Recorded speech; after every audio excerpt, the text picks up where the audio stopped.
Ky dyqan i mirëpret klientët me dyert të hapura në plot kuptimin e fjalës, pasi është i dizenjuar në mënyrë të tillë që rrugëtimi i konsumatorit të jetë sa më interaktiv, ku dyqani flet me konsumatorin dhe e drejton atë drejt produkteve tona.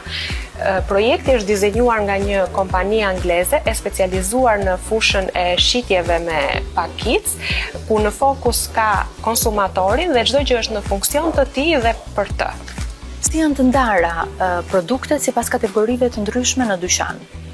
Atëherë, produktet janë të ndara sipas nevojave dhe kërkesave të klientëve. Nëse më përpara ne i kemi pas të ndara në elektroshtëpiake të mëdha dhe të vogla, tashmë ndarja është sipas kategorive të produktit, ku kemi kategorinë pastrim, argëtim, kujdes personal e të tjerë.